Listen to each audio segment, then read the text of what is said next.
Hello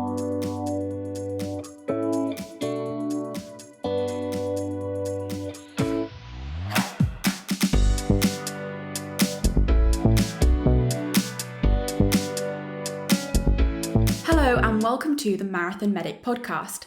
My name's Amy and I'm a junior doctor and running coach with an interest in sports and exercise medicine. On today's episode, I'm joined by Gareth Emmerson. In 2014, at the age of 21, Gareth was diagnosed with Ewingsarcoma, and in 2020, this diagnosis became terminal. Gareth wanted something positive to focus on, so he set out to raise as much money as possible for Sarcoma UK by cycling from Land's End to John O'Groats. Gareth is joining me today to share his story, tell me more about his huge cycling challenge, and to raise awareness for the charity Sarcoma UK. Hi Gareth, and thanks so much for joining me this morning. Hello, how are you? I'm good, thank you. Before we begin, I want to congratulate you. You just recently got married, didn't you? I did, yeah. Married literally a month ago today on the 3rd of July. And I have to ask, did you get married in the Eden Project? Yeah, in the biomes. Yeah, no, okay. It's a very, very cool venue. I know the pictures look really cool. Where did that idea come from? So my wife's dad works for a company called LEJOG, and they put festivals on, and they put Eden sessions on at Eden Project. And obviously with COVID and stuff, the event got cancelled, therefore making the biome available for the weekend that we wanted our wedding.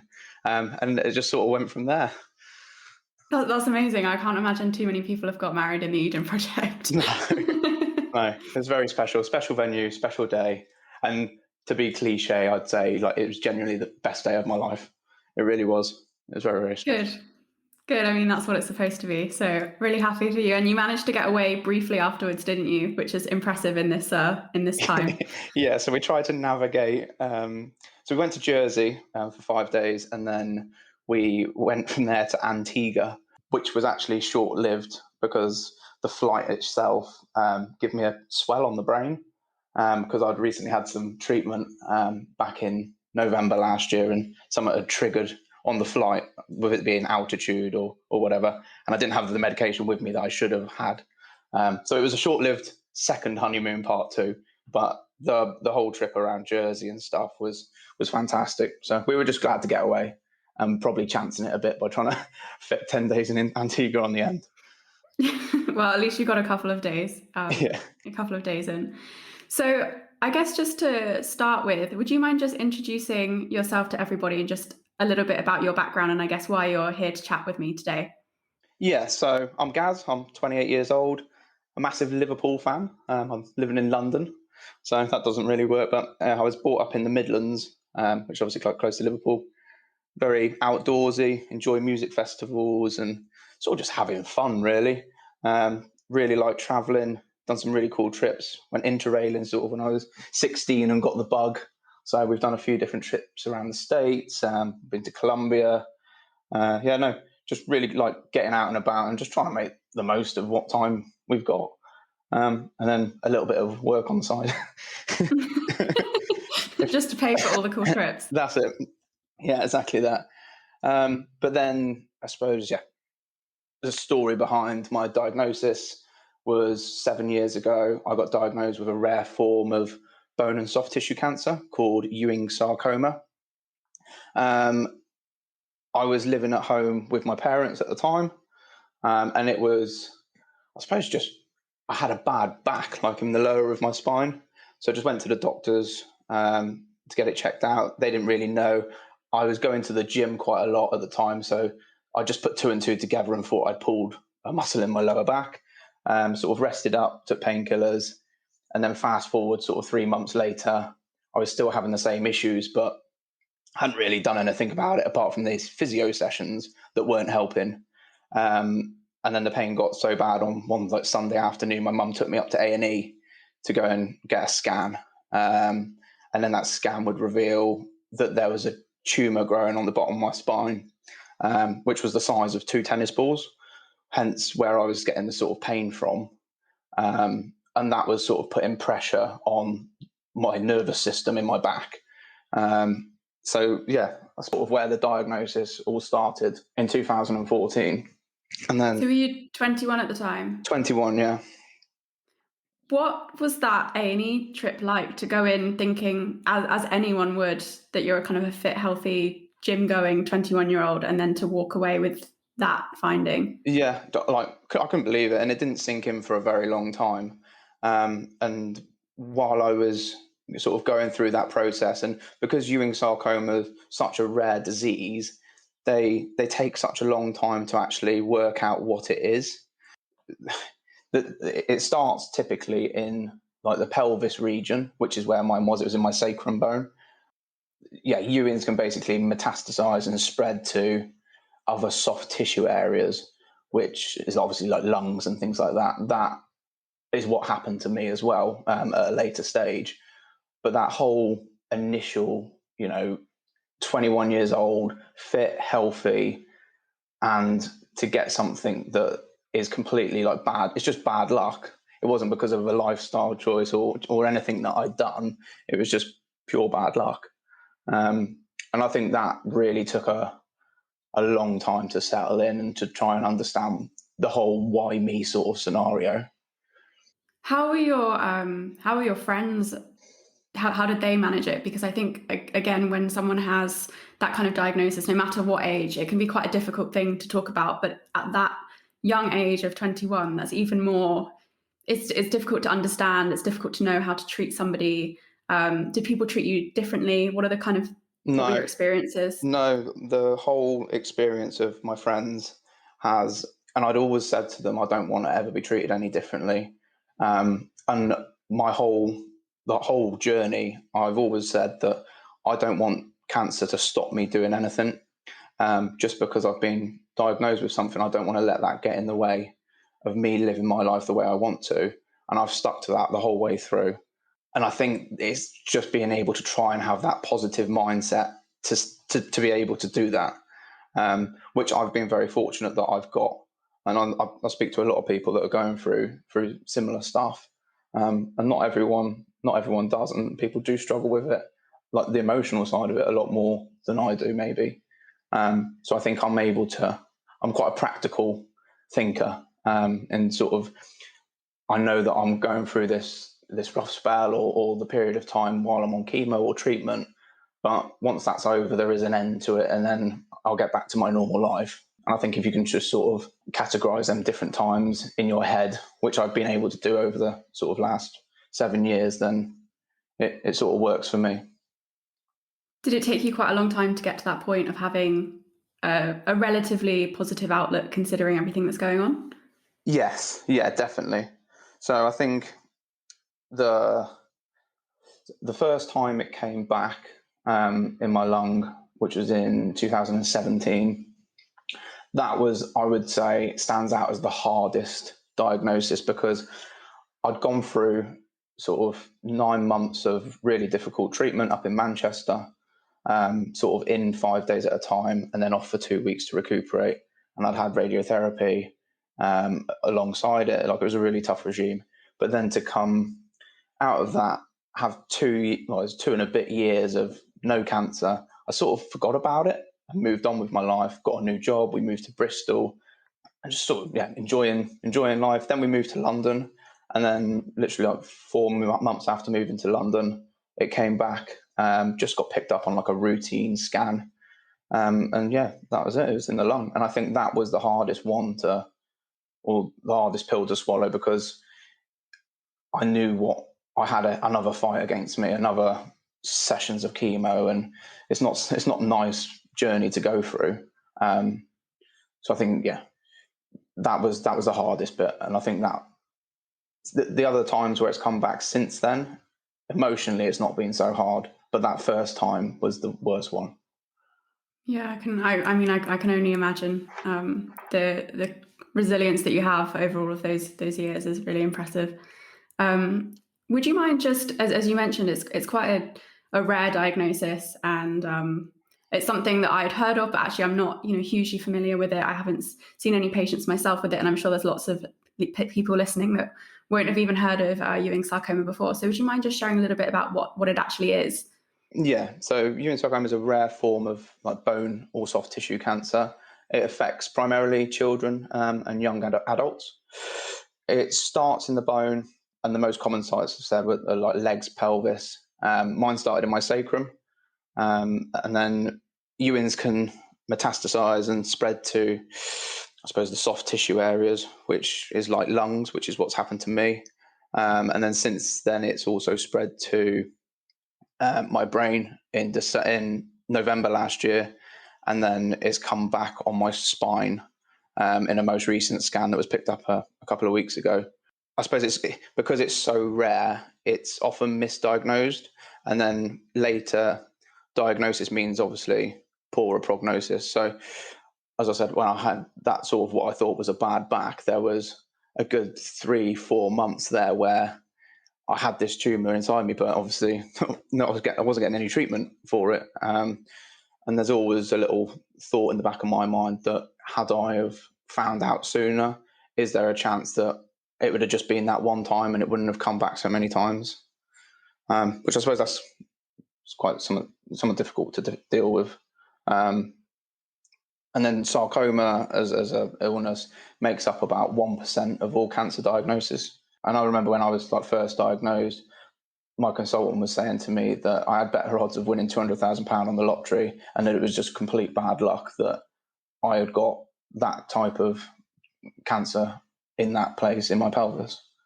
It's so difficult as well, as you mentioned, though, that kind of 3-4 month period, because back pain is something that's so common. It's not the first thing everyone's going to jump to, and that's rightly so when it is so rare, but obviously difficult when you do get to that point of diagnosis and think all that time that was in between. Yeah. So you've been raising money for Sarcoma UK, which is the main charity that raises awareness and provides support for sarcoma patients. Tell me about your LEJOG challenge, where that came from, and what made you choose that in particular. You mentioned you're a fan of Liverpool, so it's not a football challenge, it's cycling. What drove you to that?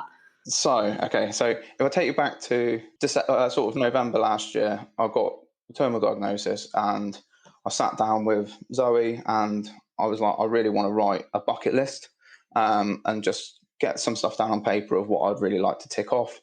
So we made a list of places I would like to travel to.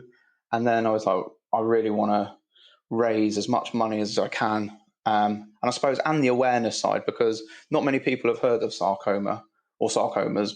And I think it's like 75% of people don't know what it is. So I was like, if I can help in any way or try and raise that profile and just try and raise awareness on it, then I'll feel good for doing that and it'll be helpful. So we set out on that. We made like a fundraising video where I spoke a little bit about my illness and the journey that we'd been on. And then we went live with that in, I think it was January. And we signed up to do LEJOG, which is Land's End to John O'Groats, so the length of the UK, in 12 days, cycling 1,000 miles. So I was like, this is the event I want to do. And the reason I wanted to do it, I was like, Zoe said to me, why don't you do a marathon? And I was like, not that I don't think a marathon's big, but I want to do something it really stands out as a big achievement.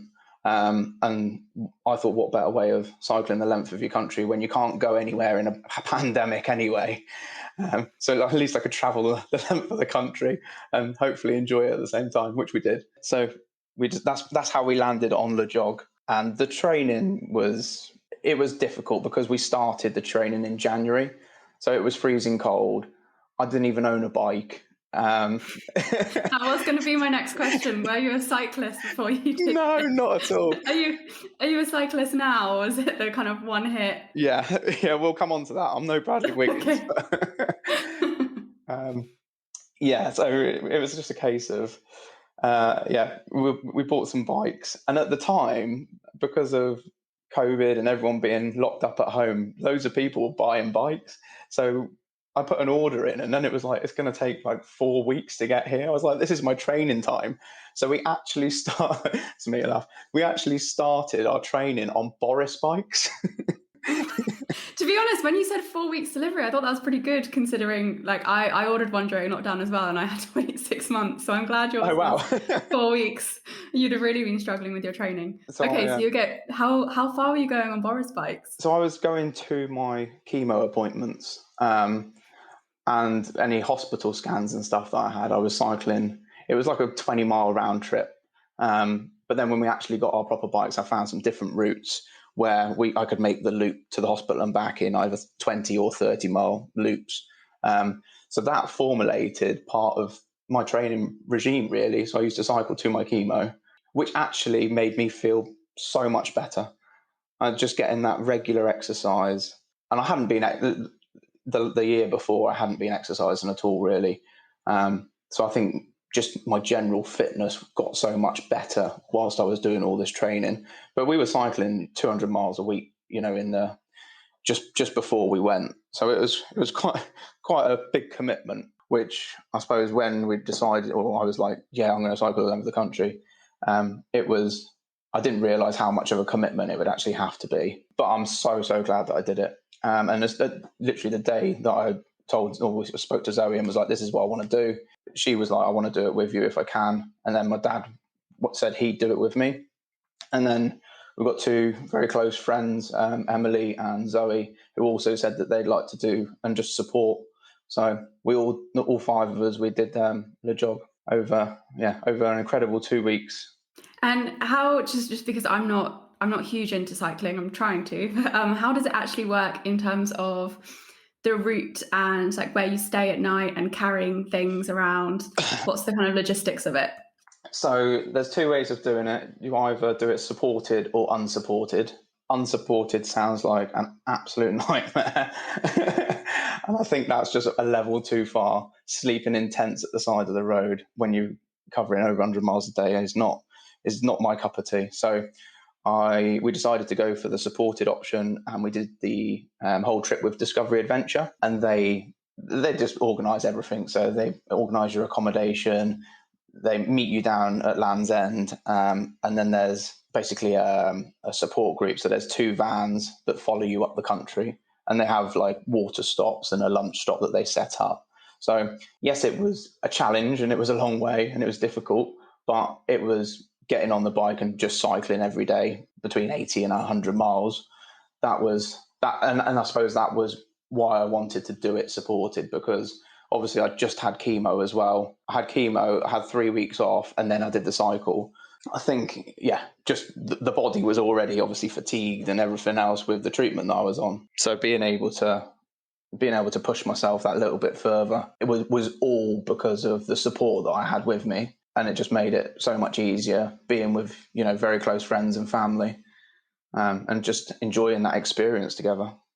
My next few questions are actually going to be about how you managed to do that whilst on chemotherapy. So I guess you mentioned that you felt generally fitter and healthier because of the exercise, but I'm just wondering, on the event itself, it's obviously a huge strain on your body. Were there any limitations that you faced because of your recent treatment, or was it more the kind of general fatigue and feeling a bit wiped out? I would say, the general fatigue and feeling wiped out. But on day 2, when we were coming out of Devon and Cornwall, I've managed to pick up a knee injury, which obviously wasn't very good on day 2. And I basically had to have a knee support on for the rest of the trip. But apart from that, in terms of how I felt, I just felt tired. And I was glad to get in my bed at the end of the day. But that's why they call it a challenge, right? Absolutely. And were your healthcare, the kind of healthcare staff looking after you and your consultants and nurses, were they generally supportive of this? Because I can't imagine too many people having such extensive treatment are asking, No. am I going to be okay to spend 2 weeks cycling 100 miles a day? Well, I mean, she signed the consent form, so I think she thought I was raving mad, to be honest. We went in for clinic one day, and I was like, I'm doing a fundraising event, and she was like, oh, go on, tell me about it. And I was like, I'm cycling the length of the country, and I don't think she believed me at first, but we worked it out, and they've been very supportive. And around sort of the run up to the event itself, I had less days of chemo. So normally my regime would be 4 days in, and then I have 2 weeks off to recuperate. The 2 cycles of chemo that I had before, I'd gone down to 3 days, and then the one before 2 days. So my body wasn't at such a low point, and it meant that I could recover quicker when I was back out on the bike. But they would be so supportive, and there's such a good team at UCL. That's really good to hear. And the most important question, so are you still cycling now?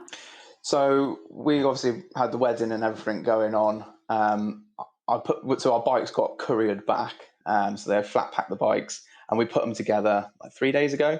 But I'm yet to go out because I don't know what the weather's like where you are. It's just been horrendous.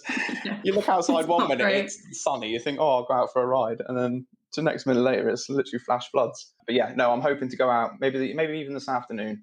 But yeah, no, I definitely want to get back out on the bike. We've got a Peloton exercise bike at home, so I've been using that. So I have been keeping up with the cycling, but just not out on the road.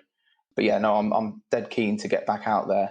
And this last round of chemo that I've just finished, I didn't cycle, and I did genuinely feel worse, which is it's weird. And I suppose you get them sort of endorphins when you exercise, don't you? And you get that sort of feel good feeling that you just not getting when you're jumping on a tube or whatever, and the fresh air and everything that you're missing. So I'm definitely going to be going to the next round on my bike. That's a certainty. That's really great. And I think it's true, although really intense exercise obviously tires your body out and probably isn't the most optimal thing to do when you're having such extensive treatment. I think gentle, regular exercise is so beneficial for your fitness and mental health that kind of outweighs the risk. And if you do it alongside the kind of support of your healthcare team, that just makes things easier as well, doesn't it? Mm-hmm. Yeah. Yeah. You've mentioned quite a few times going to chemo and the treatments that you've had over the last few years. So what's your treatment been like, and has that changed? Is there anything coming out in the future that might provide kind of better survival for patients that are affected by Ewing sarcoma? So unfortunately not. So sarcoma treatments haven't really moved forward in the last 30 to 40 years. So Sarcoma UK is the only national charity that funds new research and campaigns for better treatments for sarcoma sufferers. The charity is not government funded. So it's obviously relying heavily on public donations. And the lack of funding is one of the main reasons that survival rates have not changed. So as I say, like them first line drugs being used 30, 40 years ago, they're still the same key drugs that they use now.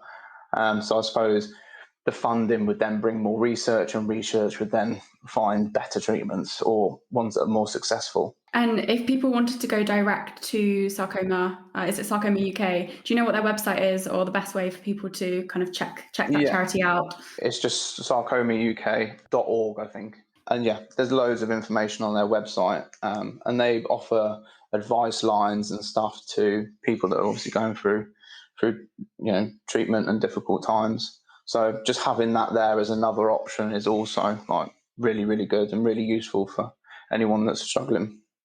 So we've obviously now finished that challenge. How much have you raised for Sarcoma UK, and are there any other challenges on the horizon? So we were given by Discovery Adventure a fundraising target of 15,500 as a combined for all five of us, which we were like, we should be able to do that. But literally, as we signed up, we then started getting nervous. And then we had the go live date, and within the first sort of 48 hours, we'd already smashed our target.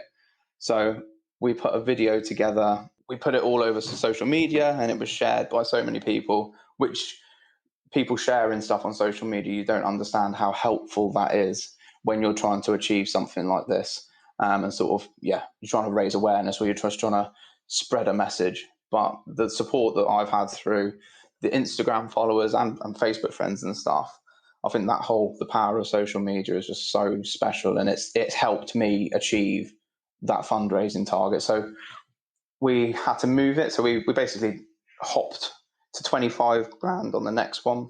Then we hit that within about a week. And then we went to 50 and then 75. And then we were like, let's just go for 100. And we put it up to 100, I think about 3 weeks before we started to do the ride. And we hit over 100 whilst we were just finishing the last bit. And we're now finished on a total of, I think it's 110,500 and something. So That's amazing. a phenomenal amount of money, and it's quite a small charity as well. They think that fundraiser will be the biggest one for the year for them. So that's really, really nice to sort of know that you've been one of their biggest fundraisers. And so nice for that to have happened kind of in your final few stages of LEJOG. Yes, yeah. But I think when we started the actual first day, I think we still had it was a ridiculous amount to go. It was like nearly 30k maybe. But then we had some contacts that put some emails out literally as we were starting, and because I was blogging the whole thing on my Instagram, I think it just sort of gained momentum through that. Yeah, and I saw you on BBC News as well, so that's how I found you and reached out. So we had some really good, some unbelievable coverage. The BBC article was in Metro. I got on Sky News the morning of LEJOG. I don't know if you've seen that one. So I was on their breakfast show. We were in the Land's End Hotel, I think it was, and we set up in a room there to do a little video call. And we were on Sky News, and then 20 minutes later, we're starting the cycle of the length of the country. It was all surreal. It was all just a bit like, am I even awake right now? And then you've got to complete it because all these people are behind you. Yeah. And I'm sort of glad that the fundraising total went up so quickly. I was like, I can't back out now.